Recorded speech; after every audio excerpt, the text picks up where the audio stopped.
Good morning, good morning, good morning. Welcome to Kindness Rising, your morning dose of hope, humanity, and heart. Absolutely. First question. Have you ever had an idea and immediately asked whether it would work? Not is it worth exploring? Not what could I learn? Not what is the smallest way I could test it? Just can someone guarantee this will work before I risk looking stupid? We all want evidence, preferably notarized with references and a money back guarantee, and at least three examples of people exactly like us who tried the exact same thing and experienced no problems or embarrassment whatsoever. Unfortunately, the future is extremely uncooperative. Sometimes the evidence does not come before the beginning. Sometimes the beginning creates the evidence. Welcome in. Welcome to Kindness Rising. I'm so glad that you have joined us here today. So happy as we get up and after it this morning with a little bit of positivity, more high fives for humanity, and less rage bait. And we continue with our Without a Net series. We're in the final week of this journey, and our theme is Believe Bigger. Believe Bigger. On Monday, we talked about acting as if, moving before confidence fully arrives. On Tuesday, we remembered that we are still becoming, that our current season is not our permanent identity. And yesterday, we talked about finding meaning, even inside circumstances we did not choose. Today we turn towards something we may be able to change, but only if we move. Because inspiration is wonderful. Ideas are exciting. Possibility feels great right up until possibility asks you to do something. Then inspiration becomes inconvenient because eventually that idea wants an email, a phone call, the first draft, a prototype, a public attempt of some kind. Robert Hunter wrote, "Inspiration moved me brightly." Move me, not reassure me, not guarantee me, move me. Today's lesson is begin before the evidence. Good morning, Jess. Good morning, Roseanne. Good morning, everyone else out there this morning in Kindness Rising Land, where we give more high fives for humanity and less rage bait. Less rage bait because we want to wake up on the right side of the bed and get going. And just have a positive, excellent moment of openness and interest. Let's do it. And we always here on Kindness Rising give you 3 clues throughout the episode, 3 clues every single day to guess our Who in the World challenge. Who in the World challenge, a challenge about someone who's leaning into the subject we're talking about for the day or has something important to teach us. Absolutely. Clue number 1 today. This person wrote much of his early projects during his first career as a teacher. That's the first clue. A teacher who was writing during his career there, and we'll get to the other 2 clues throughout the half hour this morning. Stick around with us till 8 o'clock. That's what we do every morning, 7:30 a.m. Eastern, here on Kindness Rising. Don't forget to subscribe to the channel. Don't forget to like and share.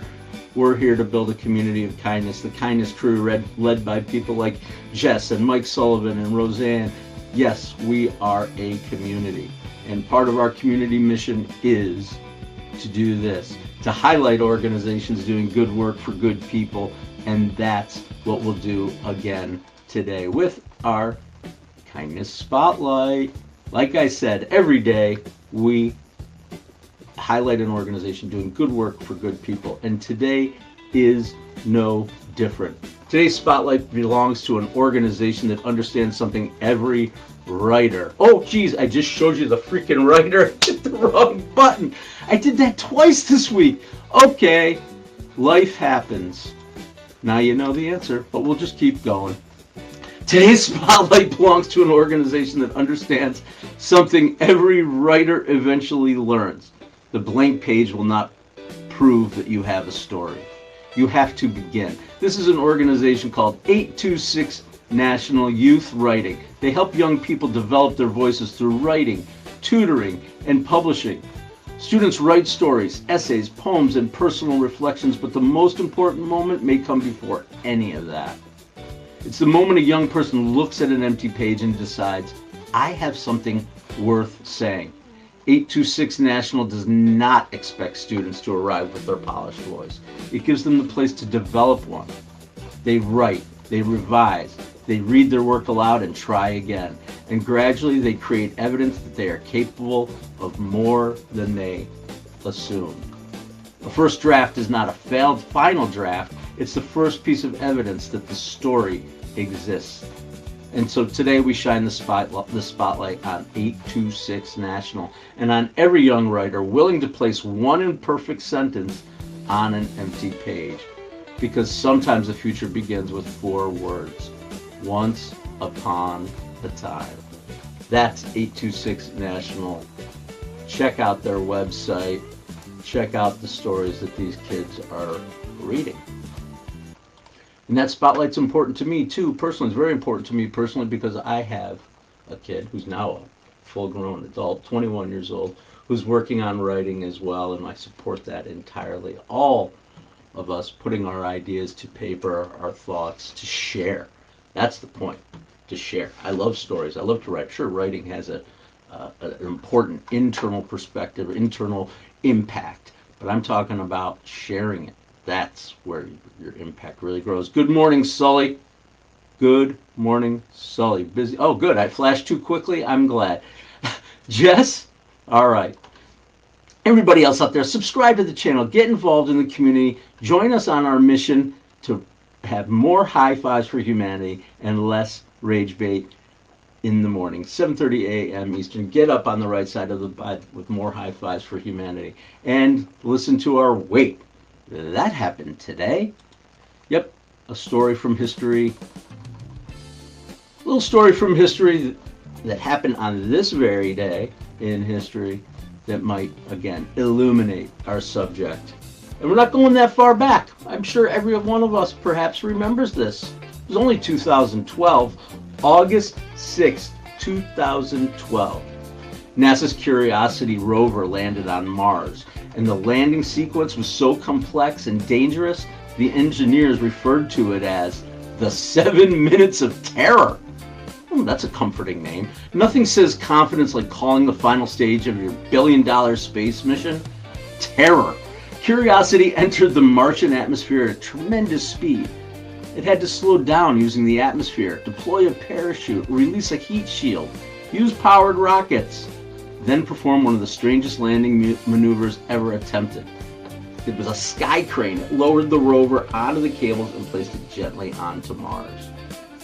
Oh yeah, there's another complication. Mars is so far away from Earth that there's a time delay. Radio signals took roughly 14 minutes to reach mission control, and the landing itself took 7 minutes, which meant the team on Earth received confirmation that the descent had begun. The Curiosity had already landed successfully, or it had already been destroyed. They couldn't steer it in real time. They could not make last-second adjustments. They couldn't pause and say, you know what, we'd like a little more evidence before proceeding. The sequence had to unfold on its own. Yep. Oh boy, I lost my place. Yes. Yep. Remember, NASA didn't do this recklessly. They did not strap a robot to a rocket and point vaguely upward. They spent years, calculated, modeled, but in the end, they had to let go and let Curiosity land itself.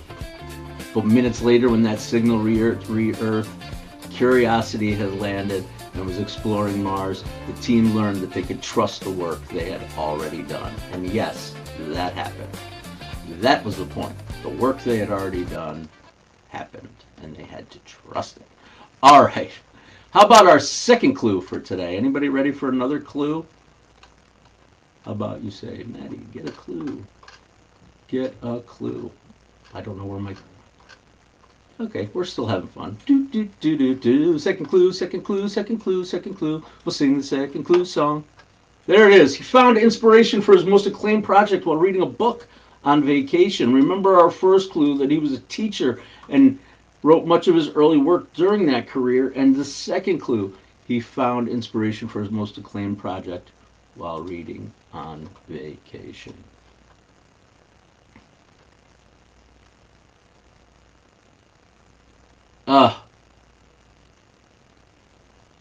Okay, Sully, I gotta ask you the question. Were you ironing the shirt while it was on you?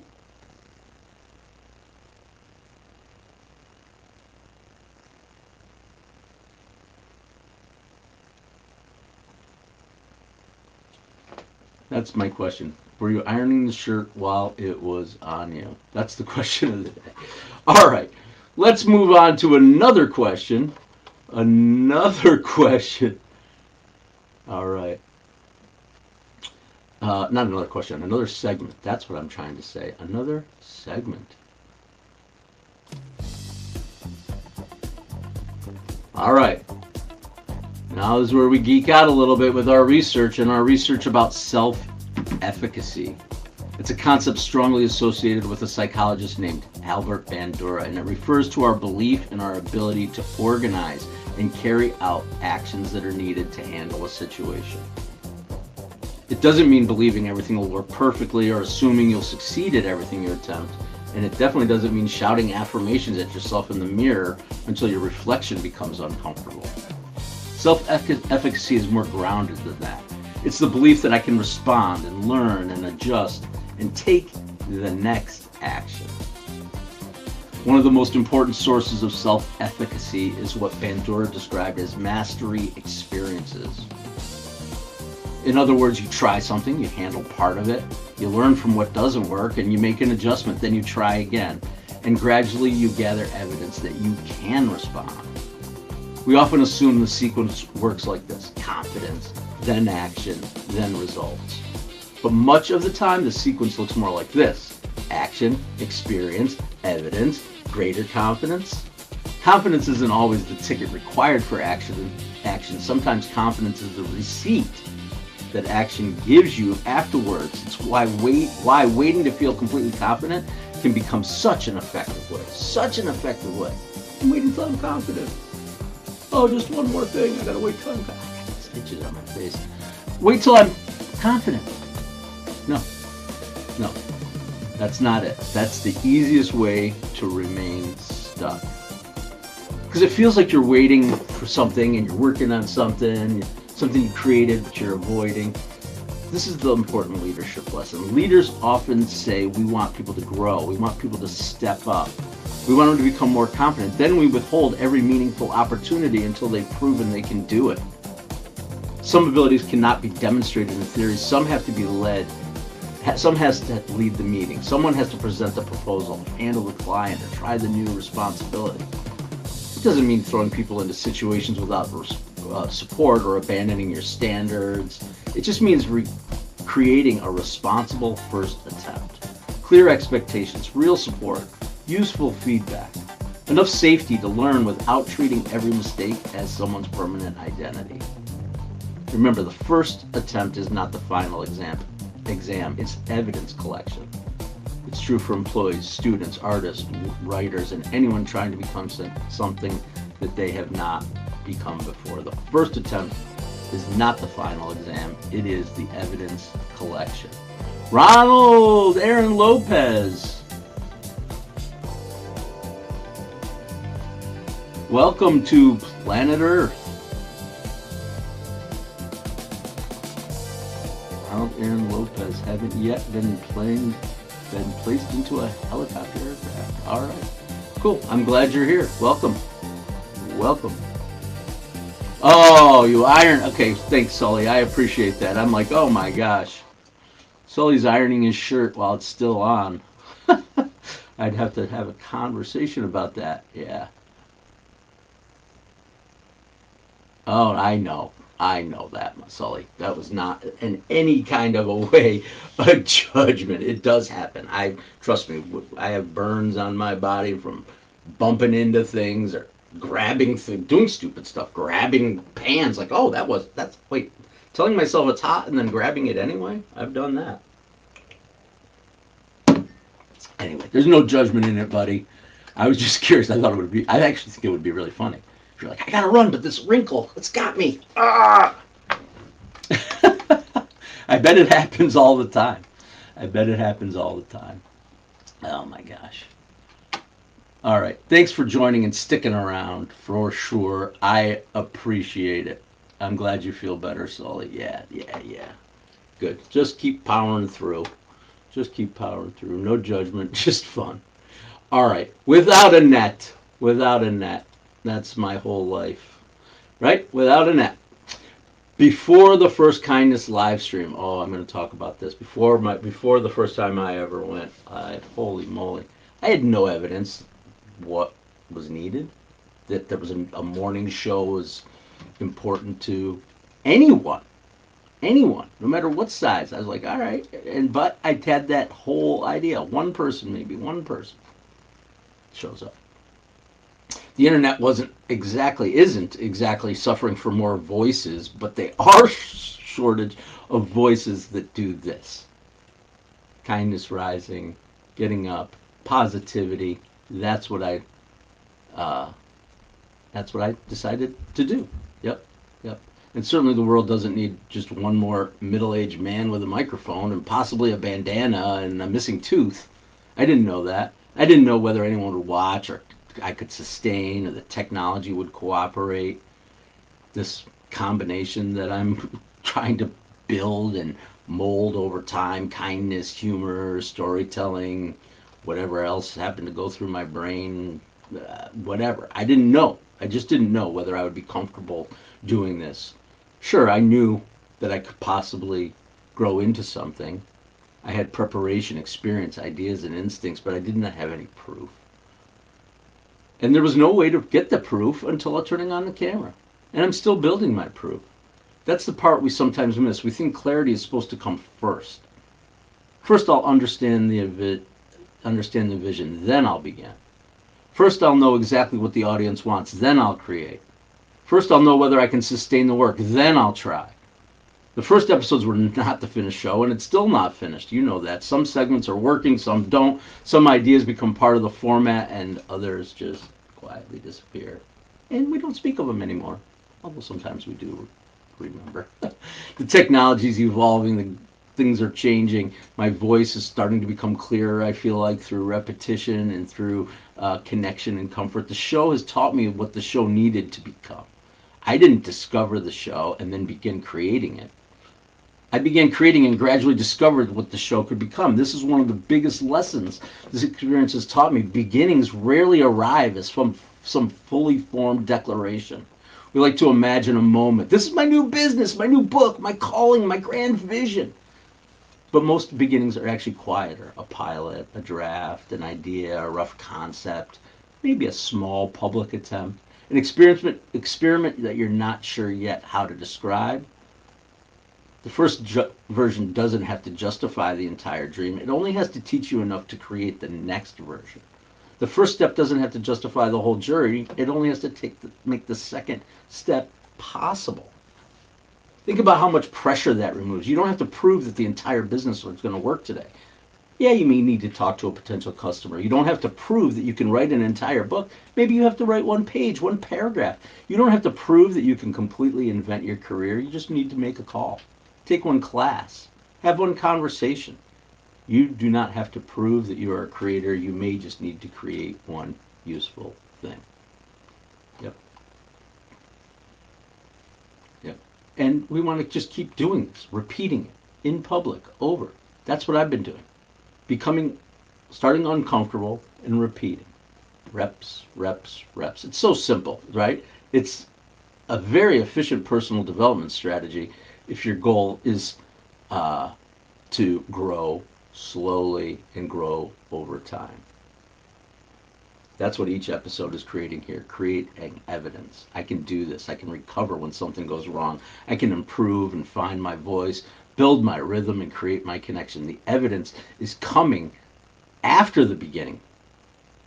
Yep, because some evidence doesn't come until someone goes first. And sometimes the person who has to go first is you.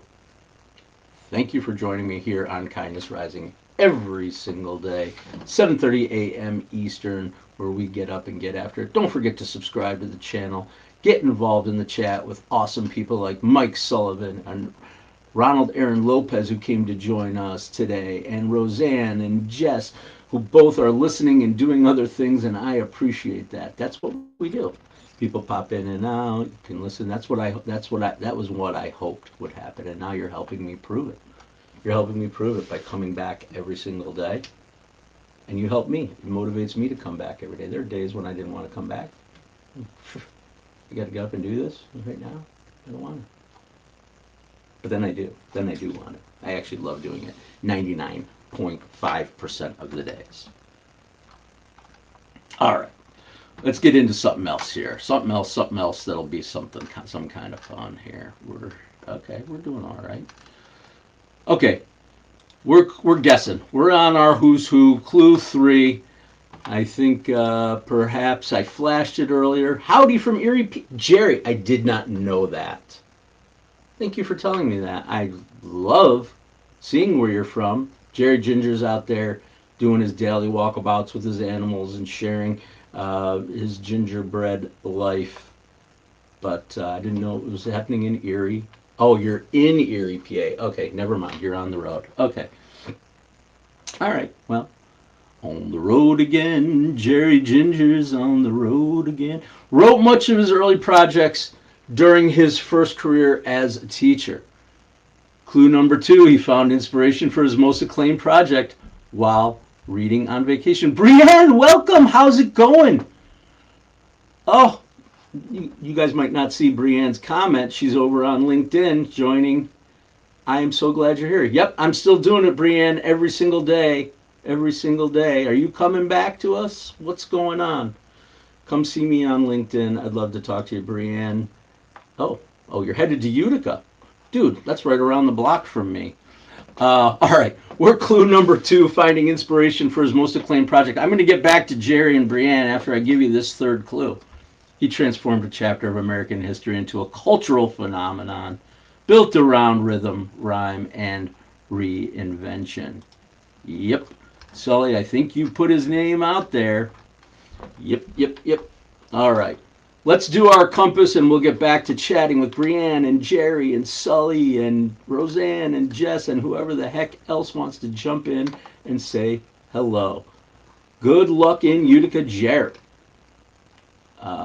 We'll talk about Utica in a second because that's like literally right around the block. All right. Here's today's kindness compass. We're going to do that instead, and then we'll use our last few minutes to yakety yak. Here is today's kindness compass. Think about one thing you've been researching.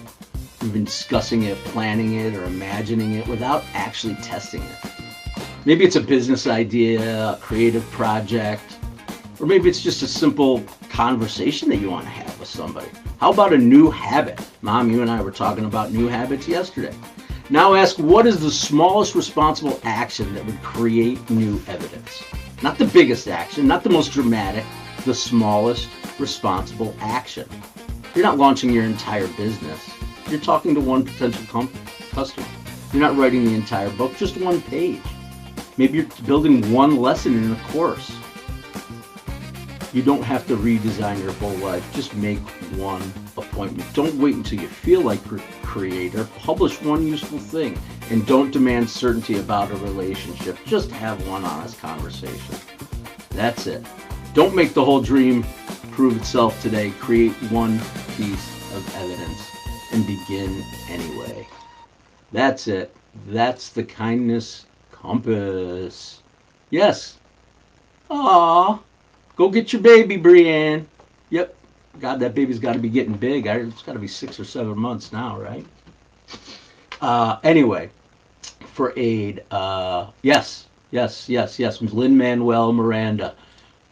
That's Sully's comment right there. Today, who in the world is Lin-Manuel Miranda, the guy I flashed at you earlier? There he is. Hey, Lin.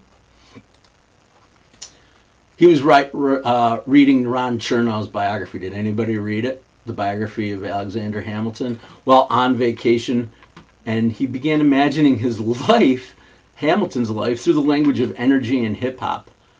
Whew! Alexander Hamilton and hip-hop? About America's founding fathers? It didn't come with obvious evidence that Broadway audience were waiting for it. Not for sure. Before the full musical exists, Miranda performed an early version of that opening song, right, at the White House event. When he explained what he was about to do, the audience actually laughed. Understandably, it sounded like a joke, and then he performed and the laughter changed. because suddenly the idea no longer needed an explanation. It was an experience, and that's important. Lin did not begin with evidence that audience wanted a hip hop musical about Hamilton. The audience could not ask for something it had never seen.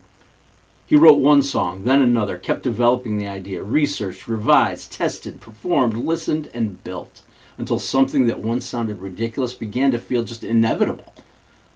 Some ideas only sound obvious after someone survives being the first person to say them out loud, because for Lin, the evidence didn't create the beginning created the evidence.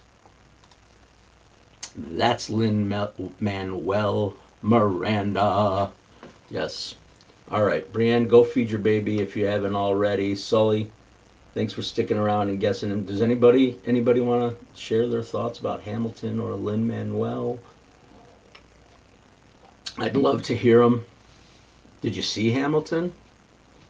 I saw it in the secondary run, and of course the movie several times. And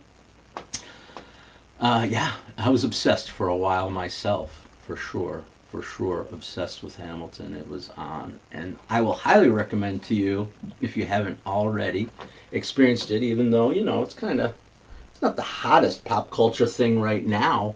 But see you around, Jerry. Thanks for coming. Go walk your dogs. What?